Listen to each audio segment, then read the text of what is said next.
Feel the clapper on that one. That's all they need. Welcome to WatchMojo UK, and today we're counting down our picks for the top 10 celebrities who always put their foot in it. You tweet very amusingly. I wish you did. Before we begin, we publish new content every day, so be sure to subscribe to our channel and ring the bell to get notified about our latest videos. For this list, we're going to be looking at the famously foolish, the famously inflammatory, and the famously infamous famous people who seem to be constant victims of foot-in-mouth syndrome. And when they start chewing on their calcaneus, they don't seem to stop. Agree or disagree with our picks? Don't be shy, sound off in those comments. Number 10, Jonathan Ross.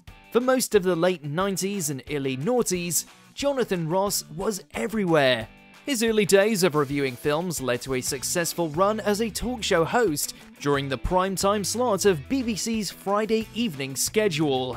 And whilst it was home to a couple of potential red flag publicity nightmares, it was Wassie's ability to say the wrong thing that often landed the show in trouble, such as when he dropped a live F-bomb in reference to Gwyneth Paltrow. I wasn't intending that, I really wasn't. However, outside the show, he got a little ahead of himself in keeping up with comedian Russell Brand's irreverent verbiage, leading to what was later dubbed as Saxgate. After leaving obscene messages on actor Andrew Sachs' voicemail, things were never the same for Ross. I'd like to create world peace between the yellow, whites and blacks. Andrew Sachs, Andrew Sachs. Number 9, Boris Johnson. Not quite in number 10 for a change, is Alexander Boris de Pfeffel Johnson. You'd think that having been primed for politics all his life, against a background in editing, journalism, and even as a novelist, although that's a whole other story, pun intended, should have prevented Boris Johnson from eating the proverbial foot. However, his rise to the premiership was controversial due to just that. He has referred to those in hijabs as looking like letterboxes and quoted the colonial poem The Road to Mandalay during a visit to the sacred Myanmar Shwedagon Pagoda Temple. However, his recent gaffes during his coronavirus briefings have been added to his greatest hits. Perhaps instead of following the science, he should try listening to it. I'm self-isolating, and that's entirely the right thing to do. Number 8, Rita Ora. For Rita Ora, it's perhaps less about what she says than how she says it, or sings it. Much of Rita's controversy stems from her social media presence. While she was understandably forgiven for threatening to kill an intruder during a robbery of her home, the accusations of blackfishing, whereby someone deliberately poses as a black person on their social media accounts, are quite common. More recently, Ora admitted being in a relationship with a man twice her age at 14. Then, she held a party during COVID restrictions, despite her somewhat tone-deaf charity drive for healthcare workers, which includes her mother. The T-shirt said "Stop the Spread," and then she invites 30 of her mates for a lockdown-breaking 30th birthday party. How does that stop the spread? Number 7, Richard Madeley. Middle-aged media personality? Check. Outspoken and confrontational? Check. Member of the GMB team? Check. What? We're not talking about Piers Morgan here? Well, perhaps it's more proto-Piers, as Richard Madeley has been making gaffes long before Morgan became a household name. Getting his big break with wife Judy Finnegan in 1988, he quickly went on the unintended offensive, once telling Keira Knightley that she would make a, quote, good crack whore, and that having 2 homes meant he knew squat about squatting.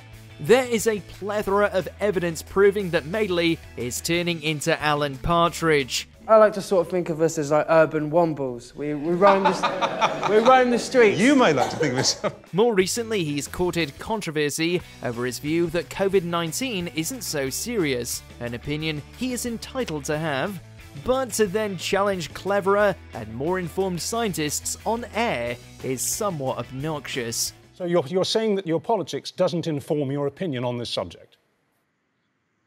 I'm saying that I agree to come on this programme as a scientist, and I'm very happy to talk to you about the issues that you're raising. as a scientist. Number 6, Piers Morgan. From proto-Piers to actual Piers, Morgan has made it into this list of eating his own words. What, only number 6? We hear you feverishly type in the comments.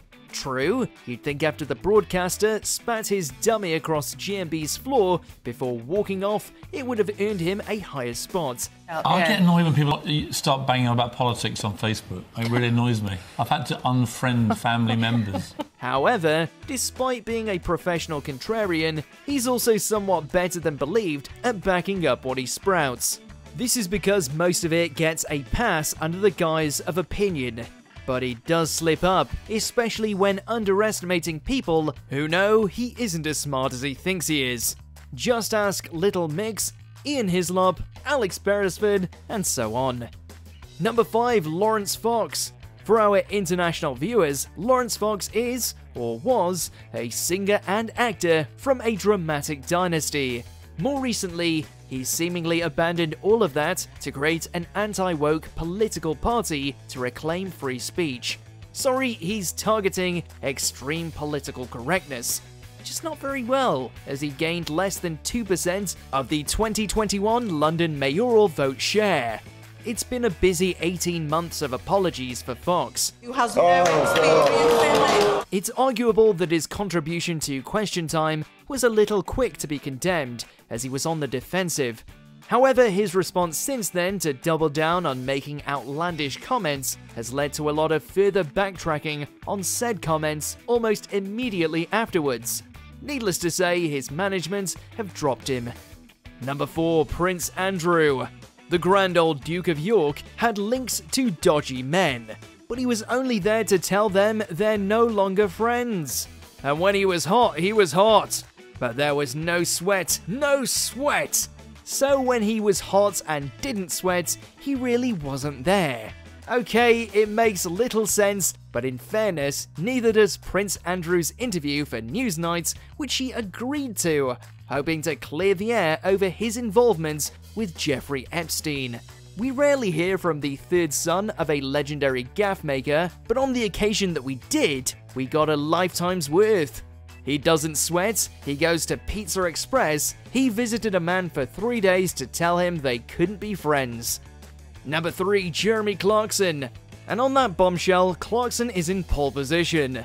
It's hard to dislike Jeremy Clarkson, really. True, his slip-ups with potentially problematic remarks are deplorable and should be called out, but like Teflon, nothing seems to stick to him, or rather, it didn't. Over his tenure with Top Gear, Clarkson gained a reputation of saying things that he really shouldn't. Thanks. Anyway, listen, this is the big question I guess everybody wants to know. You ready? Are you now a mental? No! Starting light, such as equating truck drivers to serial killers, or suggesting that Richard Hammond was Princess Diana after a serious accident. But then more of Clarkson's misspoken words ended up in the headlines, and the car show became more car crash, as viewers were wondering what he was going to come out with next. Turns out, it was a P45. If you listen very carefully with the sound turned right up, it did appear that I'd actually used the word I was trying to obscure. Number 2, J.K. Rowling. A fall from grace can be steep. After all, everyone is entitled to an opinion, just like no one is entitled to immediately like it. But when you are the first billionaire author and have millions of people who have followed you throughout their childhood, there carries a certain responsibility to be careful with words. After questions over her Harry Potter series lacking diversity, her rather convenient answer was that Dumbledore was gay, despite not being mentioned in any book until then. Her recent Twitter war with trans rights activists have shown her taking and then revising a stance that many are a little disappointed with. And whilst sending her threats is absolutely atrocious, it might be a good idea not to brag about book sales in response. Number 1, Katie Hopkins. We have a slight confession to make here.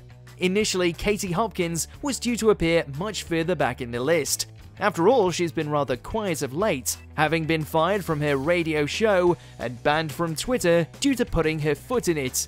But then she did this. I have always called lockdown the greatest hoax in human history. Now we could argue that the Australian producers of the show reap what they sow here, but we don't think anyone was expecting her to be deported for being a nuisance. Again. The problem with Hopkins is that she either genuinely believes what she says, in which case much of it is opinionated hot garbage, or worse, she knows it's inflammatory nonsense, but is happy to eat her words for attention. My rule, which I think is very wise, is if you're too thick, you can't tick. Do you agree with our picks? Check out this other recent clip from WatchMojo UK, and be sure to subscribe and ring the bell to be notified about our latest videos.